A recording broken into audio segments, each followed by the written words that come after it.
பிள்ளைகளுக்குள் தேவன் உறவு கொண்டாடிட்டு இருக்கிறார். இந்த பொல்லாங்கினால் உண்டாயிருந்து சொல்லப்படுதா, உங்க பிள்ளைகளை தேவன் எப்படி எழுதுவாரு? நீதினால் பிறந்தவர்கள். ஹல்லேலூயா. இங்க இந்த வம்சத்தை காயின பொல்லாங்கினால் உண்டாயிருந்து எழுதுறாருன்னா, இயேசு கிறிஸ்து ரத்தத்தால் கழுவப்பட்டு தேவனுடைய பிள்ளைகள் என்று முத்திரை போடப்பட்ட நம்ம பிள்ளைகளை தேவன் எழுதுனா எப்படி எழுதுவார்? நீதினால் உண்டாக்கப்பட்ட பிள்ளைகள். ஹல்லேலூயா. இந்த வாக்கியம் அவர் மூலமாக வந்துச்சு. ஆமென். அது என்ன வச்சானா, பிதாவாகிய தேவன் நம்மேல் அன்பு வைத்தார்.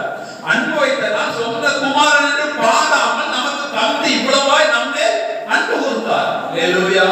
யாருமே செய்ய முடியாத பிதாவாகிய தேவனே இதுக்கு மிஞ்சி அன்பு கூற முடியாது. பிதாவாகிய தேவனே நம்ம மேல இதை மிஞ்சி ஒரு அன்பு வைக்கவே முடியாது. ஏன்னா அவ்வளவாய் எல்லாவற்றையும் தன்